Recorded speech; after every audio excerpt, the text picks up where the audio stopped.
नमस्कार दोस्तों, स्वागत है आपका अपने चैनल स्टडी बिहार में। तो दोस्तों, आज की इस वीडियो में हम लोग कक्षा 10वीं के हिंदी वर्णिका अध्याय 3 माँ कहानी के बारे में पढ़ेंगे। माँ कहानी में किस प्रकार से ऑब्जेक्टिव और सब्जेक्टिव क्वेश्चन पूछे जाते हैं, इससे किस तरह से ऑब्जेक्टिव क्वेश्चन मतलब आपके एग्जाम में पूछे जाएंगे, पूरा डिटेल से कंसेप्ट के साथ बताया जाएगा। अगर आप वीडियो को अंत तक देख लेते हैं तो इस चैप्टर को दोबारा पढ़ने की जरूरत नहीं होगी। तो दोस्तों, अगर आप मेरे चैनल पर नए हैं तो चैनल को सब्सक्राइब कर दें और बेल आइकन इम्प्रेस कर दें ताकि मैं कोई भी वीडियो डालो तो उसका नोटिफिकेशन आपके पास पहुंच जाए। तो दोस्तों, अगर आप मुझसे संपर्क करना चाहते हैं तो इस वीडियो के डिस्क्रिप्शन में आपको व्हाट्सएप नंबर मिल जाएगा। उस व्हाट्सएप नंबर से आप मुझसे कांटेक्ट कर सभी विषय के नोट्स प्राप्त कर सकते हैं, बिल्कुल थोड़ा सा फी पे। तो चलिए वीडियो को शुरू करते हैं। दोस्तों, माँ कहानी के कहानीकार ईश्वर पेटलीकर हैं।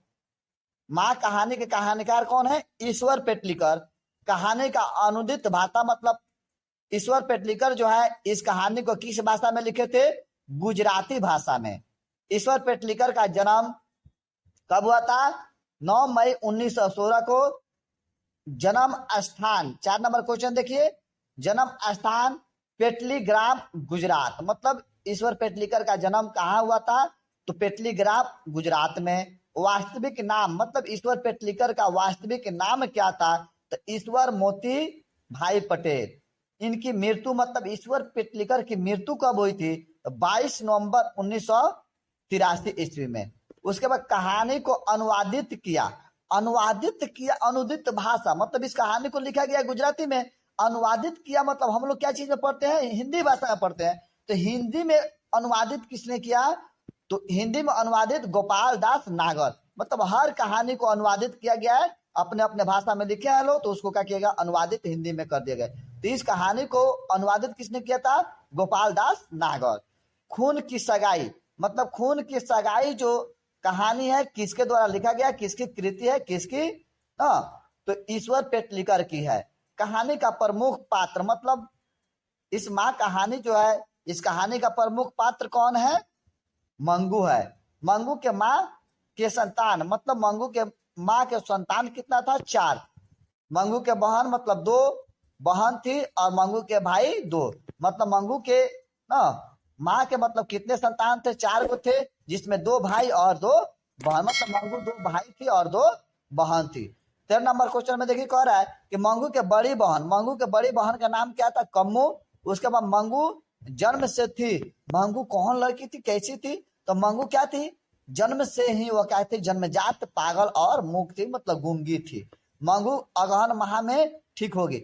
मंगू अगहन माह में ठीक होगी किसने कहा? तो ज्योतिषी ने कहा। मतलब कि मंगू जो है अगहन महीने में क्या हो जाएगी? ठीक हो जाएगी। कुसुम पढ़ती थी। कुसुम एक लड़की है। इस कहानी में कुसुम के बारे में भी बताया गया, जो किस विद्यालय में पढ़ती थी? कन्या विद्यालय में पढ़ती थी। मंगू को भर्ती कराया गया। मंगू जब पागल और मूक थी तो उसको भर्ती कहाँ कराया गया था? अस्पताल में भर्ती कराया गया था। अस्पताल की उपमा किससे दिया गया है? गौशाला से। मतलब मंगू जो जिस अस्पताल में भर्ती जो कराई जाती है उस अस्पताल की उपमा जो है माँ जो क्या चीज से तुलना की है? उपमा मतलब तुलना की है गौशाला से की है। माँ के लिए आराध्य देव का महीना मतलब एक ज्योतिष बता दिया था कि मंगू जो है अगहन महीना में ठीक हो जाएगी। तो अगहन महीना जो था आराध्य देव मतलब अच्छा महीना उसके लिए, माँ के लिए था। क्या कि उसकी बेटी ना ठीक होने के कगार पर आ जाएगी, ठीक हो जाएगी ना। तो 19 नंबर क्वेश्चन में कह रहा माँ के लिए आराध्य देव महीना जो था अगहन का महीना था। मंगू की प्राकृतिक मौत मतलब कोई भी माँ नहीं चाहती है कि उसकी लड़की की मृत्यु हो जाए। वह गूंगी हो या लंगड़ा हो या लूचा, कोई भी बागड़ो लूचा होता है तो कोई भी माँ नहीं चाहती है जान से मारना। हाँ, अगर अपने आप मर जाती है तो उससे लोग क्या कहता है? चलो निजात मिल गया, छुटकारा मिल गया। तो वही जो था मंगू की प्राकृतिक मौत छुटकारा। मतलब मंगू की प्राकृतिक मौत माँ क्या मानती थी? छुटकारा मानती थी। पराई माँ ही कान छेदती है। पराई माँ ही कान छेदती है, यह क्या है? इस कहानी में बताया गया है कि पराई माँ ही कान छेदती है। क्या है? तो कहावत है। मंगू की उम्र, मतलब मंगू की उम्र कितने वर्ष का था अस्पताल में जब भर्ती कराया गया था? तो 12 वर्ष के था। मंगू की उम्र कितना था? 12 वर्ष की थी मंगू थी। उसके बाद 23 नंबर क्वेश्चन क्या कर रहा है कि ईश्वर पेटलिकर की लोकप्रिय उपन्यास काला पानी, काला पानी किनकी कृति है? ईश्वर पेटलिकर की। ऐसे भी क्वेश्चन बदल कर पूछ देगा। 24 क्वेश्चन कर रहा है तुलनात्मक व्याकरण के रचनाकार कौन थे? तो काल्डवेल जो थे तुलनात्मक व्याकरण के रचनाकार थे। कहानी में ममता का वर्णन है, मतलब इस कहानी में जो है किनकी ममता का वर्णन किया गया है? तो माँ की ममता के बारे में वर्णन किया गया है। दौड़ो रे दौड़ो मेरे मंगू को मार डाला, किसने कहा? माँ। मतलब माँ एक बार सोचती है और सपने में देखती है कि दौड़ो रे दौड़ो, उस मंगू, उसके बेटी मंगू को क्या किया? किसी ने मार डाला। तो इसलिए सपने में ही बोलती है दौड़ो रे दौड़ो चिहा कर कि मेरे मंगू को मार डाला। किसने बोला? माँ।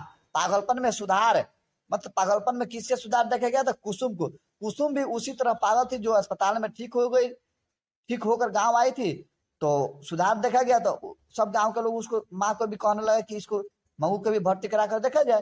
तो कुसुम पागलपन में सुधार, किसके पागलपन में सुधार देखा गया? तो कुसुम के। मंगू को भर्ती कराने के बाद माँ भी क्या हो जाती है? पागल हो गई। मतलब वह यह सोचने लगे कि क्या पता वह अस्पताल वाले कैसे इसको रखते होंगे, क्या मतलब दिन रात उसी के बारे में सोचते सोचते सोचते वह क्या हो जाती है? माँ भी पागल हो गई। पागल पुत्री को माँ ही पाल सकती है, किसने कहा? कौन व्यक्ति सोचते हैं? तो समाज के लोग जो सोचते हैं कि एक पागल पुत्री को केवल माँ ही पाल सकती है, दूसरा कोई नहीं। तो इस तरह से आपको ऑब्जेक्टिव क्वेश्चन पूछे जाएंगे। अब आइए कुछ सब्जेक्टिव क्वेश्चन को देख ले जो परीक्षा में पूछे जाते हैं। मंगू के फर्स्ट क्वेश्चन का मंगू के प्रति माँ और परिवार के अन्य सदस्यों के व्यवहार में जो फर्क है अपने शब्दों में लिखें। तो मंगू जन्म जात, मतलब जन्म से क्या थी? वो पागल और मूक थी, फिर भी माँ का प्यार उसके प्रति अधिक संवेदनशील था, मतलब बहुत अच्छा था। माँ उसे बहुत प्यार दुलार करती थी, उसे टट्टी पेशाब कराती, नहलाती, खिलाती और साथ सुलाती थी। बहनें कहती थी कि माँ का प्यार दुलार इसे और पागल बना दिया है। भाभियां इससे घृणा करती थी। भाई का व्यवहार भी मंगू के प्रति अच्छा नहीं था। इस प्रकार माँ को छोड़कर परिवार के अन्य लोग जो थे मंगू को बोझ समझते थे। तो इस प्रकार से आपको एग्जाम में क्वेश्चन मिलेगा, तो आप जवाब अपने भाषा बिल्कुल इसी भाषा में लिखिएगा, एक भी मार्क्स आपका नहीं कटेगा। अब कुछ और क्वेश्चन देख लीजिए। अब दूसरा क्वेश्चन कह रहा है कि माँ मंगू को अस्पताल में भर्ती क्यों नहीं कराना चाहते थे? विचार करें। तो माँ सोचती थी कि मैं माँ होकर इसकी अच्छा से देख रेख नहीं कर पा रही हूँ, तो क्या अस्पताल वाले करेंगे? कौन टट्टी पेशाब कराएगा, कौन हलाएगा, कौन गीले वस्त्रों को बदलेगा, कौन खिलाएगा और कौन साथ सुलाएगा? इसे अस्पताल में भर्ती कराना गौशाला में भर्ती कराने के जैसा होगा। यही सोचकर मंगू माँ जो है मंगू को अस्पताल में भर्ती कराना नहीं चाहती है। उसके बाद 3 नंबर क्वेश्चन कर रहा है कि कुसुम के पागलपन में सुधार देख मंगू के प्रति माँ, परिवार, समाज की प्रतिक्रियाओं को अपने शब्दों में लिखो। तो आपको बताया गया है कुसुम भी उसी तरह से पागल थी। जब अस्पताल से ठीक ठाक होकर आती है तो गांव के सभी लोग उसको क्या करते हैं?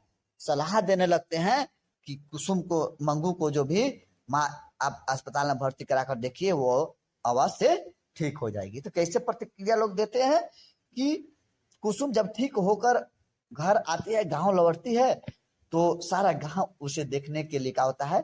उमड़ पड़ता है, भीड़ उमड़ पड़ता है। और सबसे पहले वह माँ जी थी ना, मंगू के माँ जी होती है। कुसुम के पागलपन में सुधार देख परिवार और पड़ोसी के सभी लोग माँ को ना यह सलाह देने लगे कि माँ जी आप भी मंगू को अस्पताल में भर्ती कराकर देखिए, वह अवश्य ठीक हो जाएगी। लेकिन माँ को विश्वास नहीं होता है। वह फिर जाती है कुसुम के पास और अकेले में उससे बात करती है, और बात करने के उपरांत अस्पताल के प्रति जो नफरत था, घृणा था ना, वहां से इसके आंख से उसका पर्दा हट जाता है। और यह सोचकर एक बार अस्पताल में भर्ती कराने का मन बना लेती है कि चलो ठीक नहीं होगी तो फिर वापस बुला देंगे। ऐसे अब क्या लिखे हैं वैसे हम समझा दिए। इस तरह से आप अगर जवाब देते हैं तो एक भी नंबर आपका नहीं कटेगा। तो दोस्तों अगर वीडियो अच्छा लगा हो तो वीडियो को शेयर करें, लाइक करें और चैनल को सब्सक्राइब करें। जय हिंद।